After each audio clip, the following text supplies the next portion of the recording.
Guys, welcome to my channel. My name's Paul. Thought I'd do a little bit of an intro vid. These were supposed to be done in Thailand, but thanks to coronavirus, no Thailand, so instead we're in my toy room. Little toolbox up there. I don't know how well you can see it, but nothing flash, but it's everything I need in there. It does the job. What I haven't got sitting on the table next to it. There's my gear rack over there. I know it seems like there's a lot of helmets and jackets, but jackets and gloves, a lot of them I was given. Helmets, they've all got their own reason. Both the wife and I ride. Look at this one, you can see it. I don't know how well you can see that, all scratched up there. Patch of sand at about 90 kilometres an hour, hit the ground pretty hard. I'll put a clip into that now.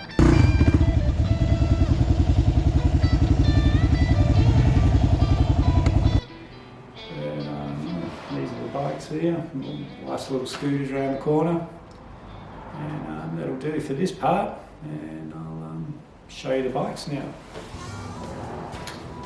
Okay, so this one's a Victory Octane.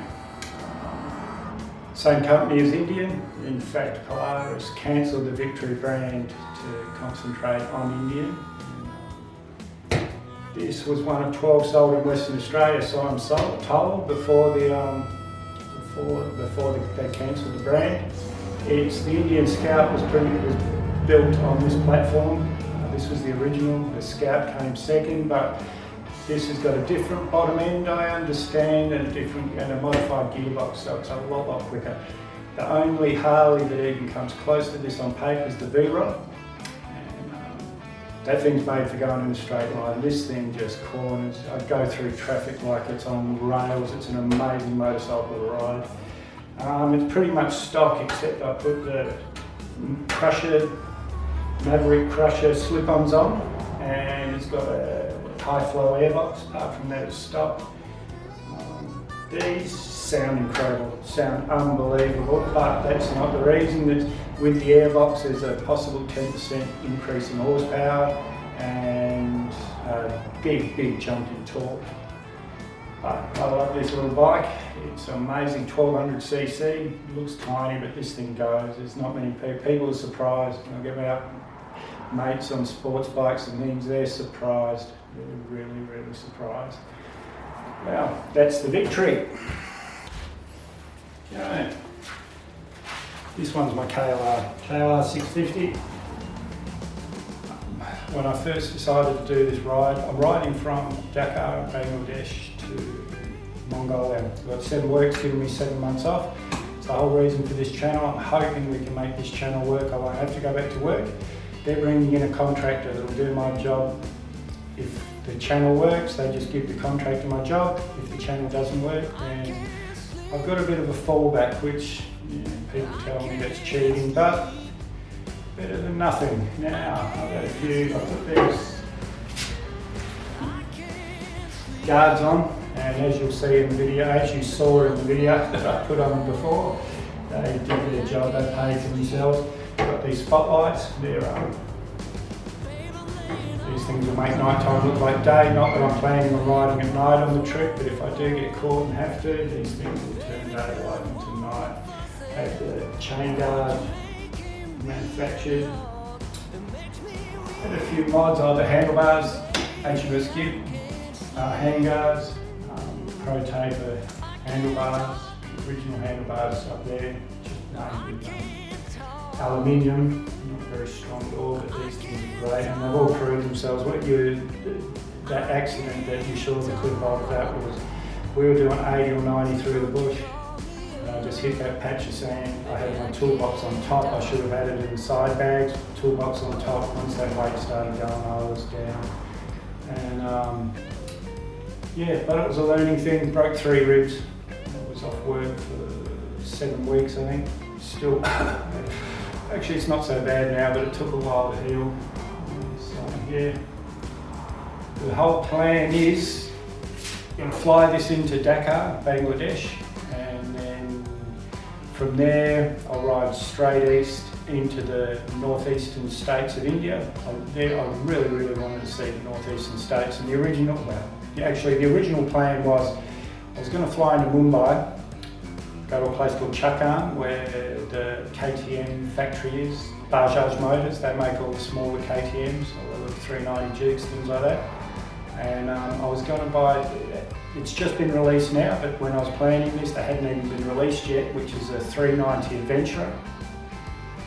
It's pretty much a Duke, except in an adventure frame, sort of more like this. And my plan was to ride from the factory in Chakan in India to the KTM headquarters in Austria. But then after a little bit of research, etc., I found out that getting an Indian register, well, first off, foreigners can't own a vehicle in India. So if you ever watch Itchy Boots, check out her channel, that chick's amazing. But she has a Himalayan, Royal Enfield Himalayan that she bought over there. She never owned it. The actual shop was still registered in the shop, but she had to set a sales slip and a paperwork saying that she actually owned it, but it was always still registered in the shop's name.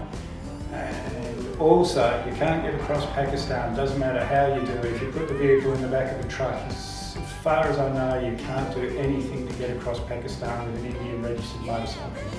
So that changed that idea. And when all this first started, I had an old VTR 1000. Never rode it anymore. It was basically an airport bike for when I went to work. And I did a swap for this, and this was just meant, and it was completely stock then, and it was just meant to be a practice bike for the trip. I had every intention of buying a bike. That's why the trip is 7 months, not 6, because I was going to go over there, spend a month setting it up, and then ride for 6 months. So I got this bike, straight swap for the VTR, and I went to a Horizons Unlimited meeting, and the people there, I found out then how cheap it was to ship bikes around the world. I can fly this into Laos, into Vientiane, for less than $1,500. That includes a carnet, which is a passport for a vehicle.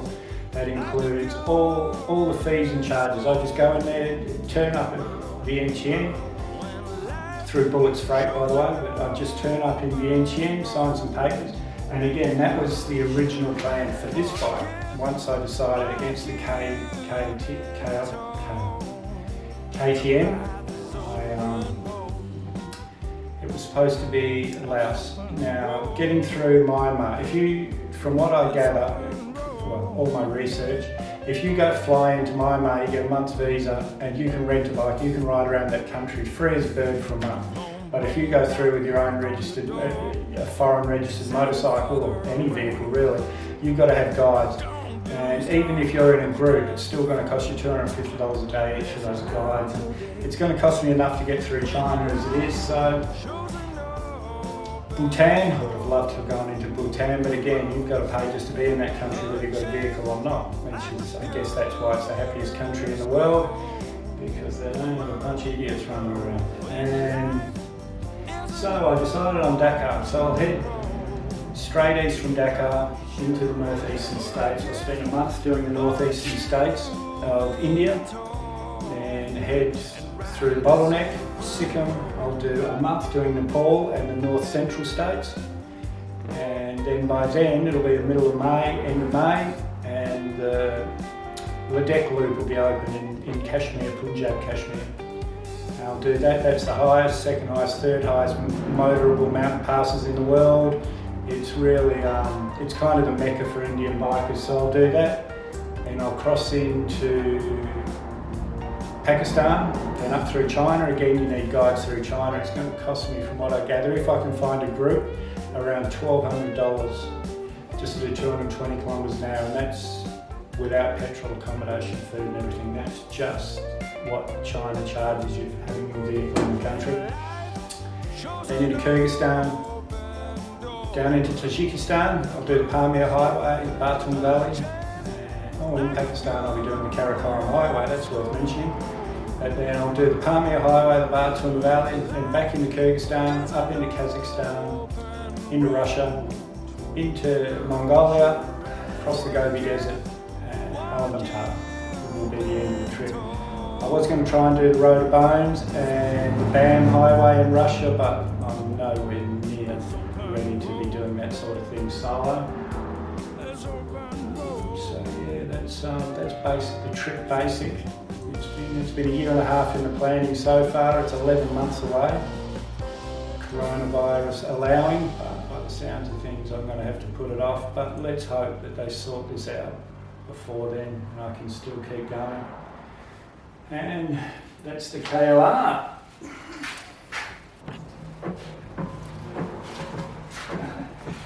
And the wife's little toy. And I say it's hers, but she hasn't even ridden it yet. I ride it quite a bit. It's a lot of fun. I always get off with a smile on my face, surprisingly. Cheap Chinese rubbish, but as long as you're not trying to do 90 kilometres an hour, they last. You know, they're made for riding around Hanoi and Ho Chi Minh City and things at 40, 50 kilometres an hour. So as long as you're not thrashing the thing, it's a lot of fun. I get off with a smile on my face, everyone laughs at me. Even when I go and meet the wife at her work for lunch, I get off all leathered up. Even she has a bit of a giggle, but it's all fun. And now, probably wondering why I put this in the vid, but there's a reason. I'll get to that shortly.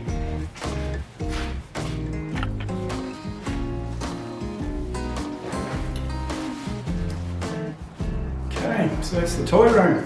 Now, I said that. Better.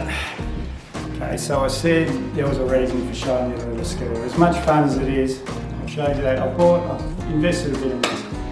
I've joined the Lost Creative Academy, which is, I'm just going to flip that screen out of the way so I stop looking at you, keep looking at you. I joined the Lost Creative Academy, which is Christian LeBlanc from Lost LeBlanc. That's another channel you got to check out. That guy's been everywhere, it's amazing. I joined the Creative Academy so I can learn from his mistakes, learn what I'm doing. I've got a year before I go, coronavirus allowing, so that gives me a year to study. Learn all about all this YouTube stuff. I bought this camera that we're going on now. Actually, I had an old camera, TZ90, which was quite a good camera, not really old, I say old. It was less than 2 years old, so it was still under warranty. It had a really bad autofocus problem, and they sent it in to be fixed. I got it back straight away, same autofocus problem, so they gave me a store credit. So I got $502 towards this camera, which is an M50. And when I speak in dollars, guys, it's Australian dollars. When I'm speaking about money, it's Australian dollars. 508,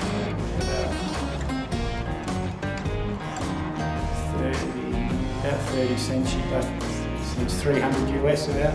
But I spent for 500. I spent $800 Australian on this new lens. So all up, I spent about $1,100. Got the lens.